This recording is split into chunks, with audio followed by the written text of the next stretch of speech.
After the end of World War II, the world was split into two, East and West. This marked the beginning of the era called the Cold War.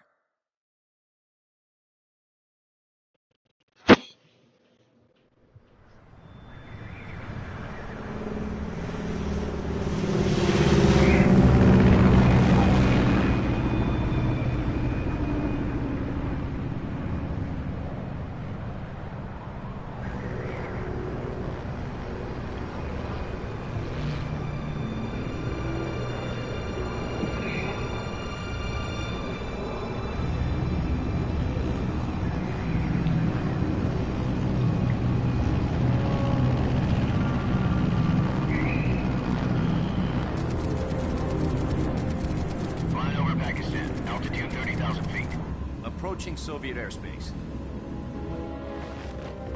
20 minutes to drop off. Commencing internal depressurization. Equipment check.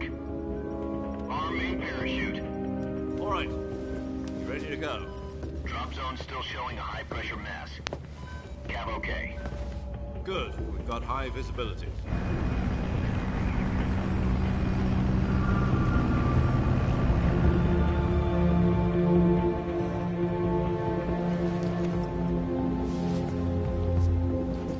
Put out that cigar. Connecting oxygen hose to interior connector. Put on your mask.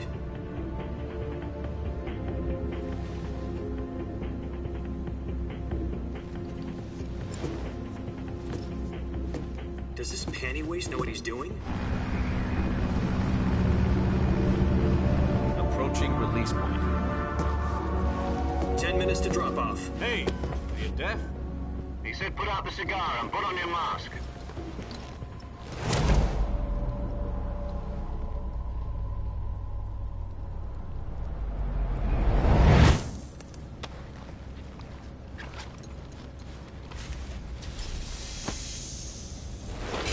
Depressurization complete. Checking oxygen supply. 6 minutes to drop off. Opening rear hatch.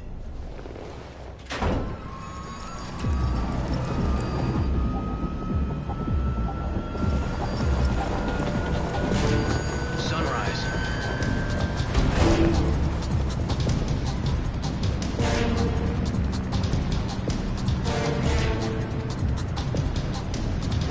External temperature minus 46 degrees Celsius. 2 minutes to drop off. Stand up. You'll be falling at 130 miles per hour. Try not to get frostbite from the wind chill. 1 minute to drop off. Move to the rear. Activate bailout bottle. This is one for the history books. The world's first halo jump. 10 seconds to drop off. Stand by. Status okay. All green. Prepare for drop-off. Countdown. 5, 4, 3, 2, 1. Spread your wings And fly. God be with you.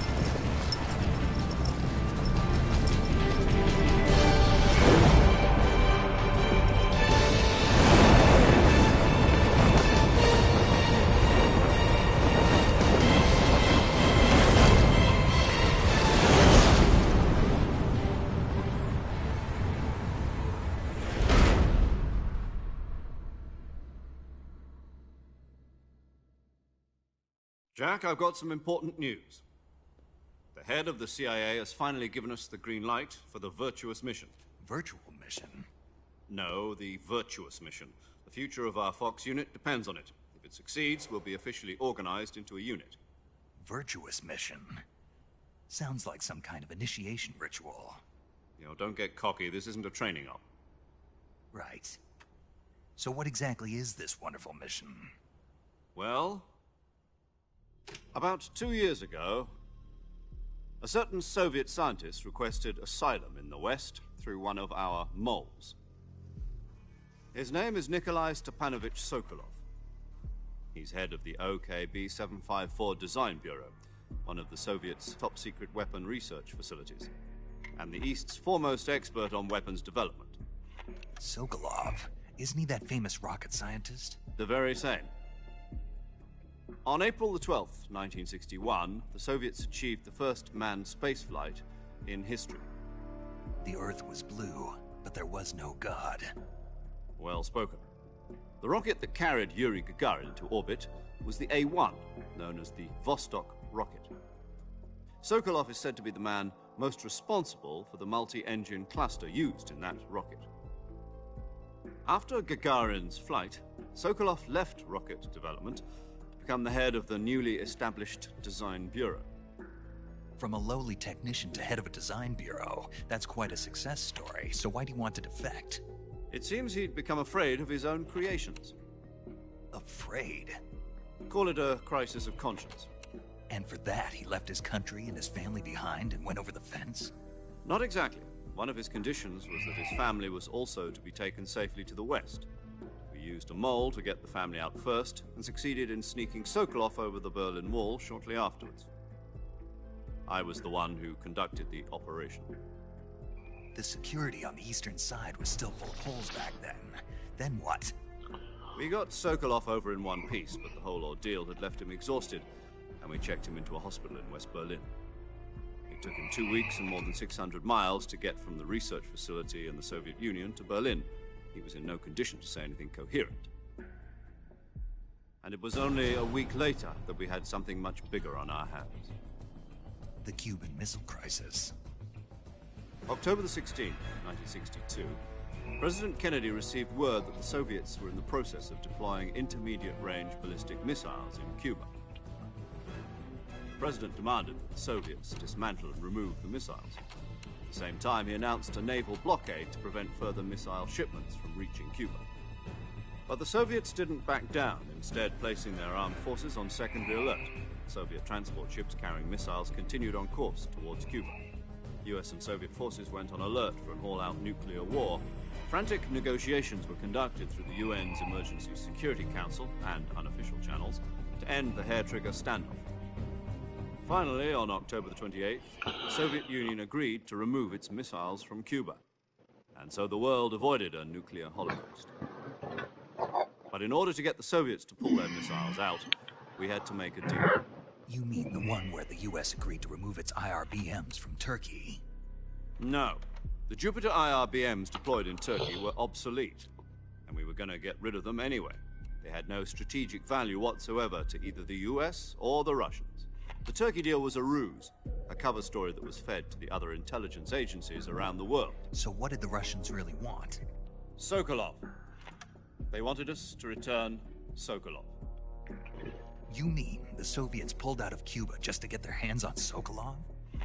That's right. What the hell was he working on? At the time, we had no idea. We were running out of time. It was either give up Sokolov or risk full-scale nuclear war. In the end, we had no choice.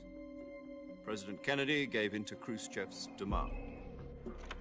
The next day, I got Sokolov out of the hospital, handing him over to agents on the eastern side.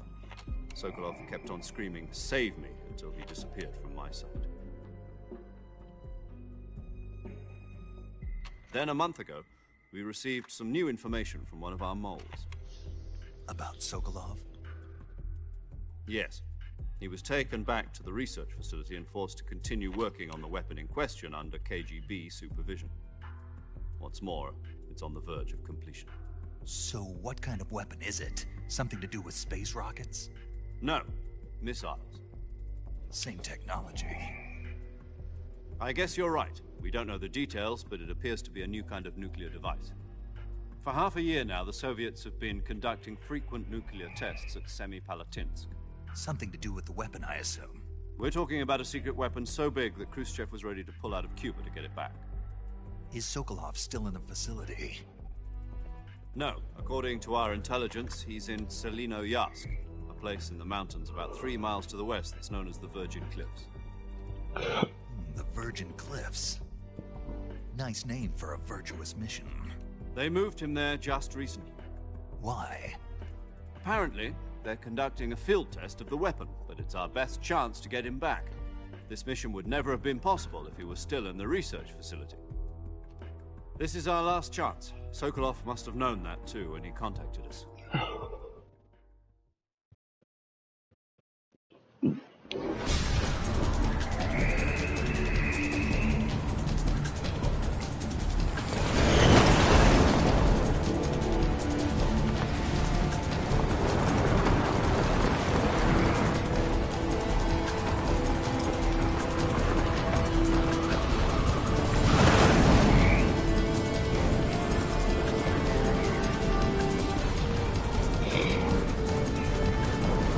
Listen up, Jack. Your mission is to infiltrate Selino Yask in the Soviet mountains, ensure the safety of Sokolov, and bring him back to the West.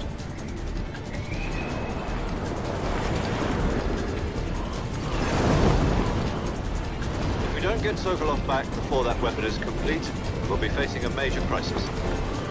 The clock is ticking.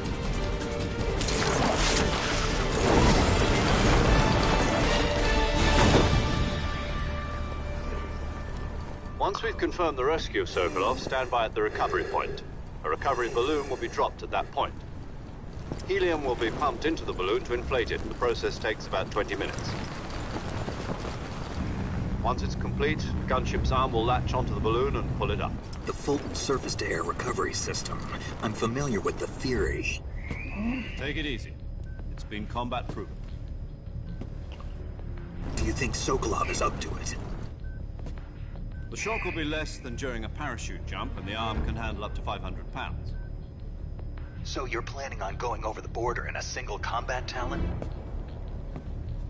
She's equipped with two 6-barrel 20mm Vulcan cannons, as well as two 40mm machine guns. Sounds like she could hold her own against a battalion of tanks. Even with the fuel in the reserve tank, we're facing a 4-hour time limit. If all goes well, it shouldn't take more than a few hours. Home in time for dinner. But if anything goes wrong, you'll be eating dinner, breakfast, and all the rest of your meals in the jungle.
Do you copy? You're already in enemy territory, and somebody might be listening in. From here on out, we'll be using code names to refer to each other. Your code name for this mission will be Naked Snake. I'll be referring to you as Snake from now on. You're not to mention your real name. Snake? Oh, you don't like snakes? What do you mean? Well, you've eaten one before, haven't you? In survival training. I'm glad to hear that. I don't know if I'd ever order one in a restaurant, but... Be careful, you might not have a choice. What about you, Major? What should I call you? Let's see. I'll be Tom. Call me Major Tom. This will be a sneaking mission. You must not be seen. Major Tom, the ground control. All right. Is that clear? This kind of infiltration is the Fox unit's speciality. In other words, weapons and equipment are procured on site. That goes for food as well. You're completely naked, just as your name implies. Great. Now I see why you asked me if I like snakes. I suppose calling me Snake was your idea of a joke, too. No. There's a good reason for that. I'll tell you later when the time is right. Gotcha. Getting back to the subject, how exactly am I supposed to feed myself? You've been issued a knife and a tranquilizer gun. Use them to hunt for food. You'll also find some medical supplies in your backpack. Yeah, about the backpack. I lost it in a tree on the way down. I see. Well, you'd better go back and get it then. You know where it is? No problem. I can see it from here. It's stuck on a branch. To climb a tree, stand in front of a tree that's covered in ivy and press the action button. I'll be monitoring your progress over the radio. We can't risk violating Soviet airspace, but I'll be in the gunship. My frequency is 140.85. I'll give you a call if I need to talk to you.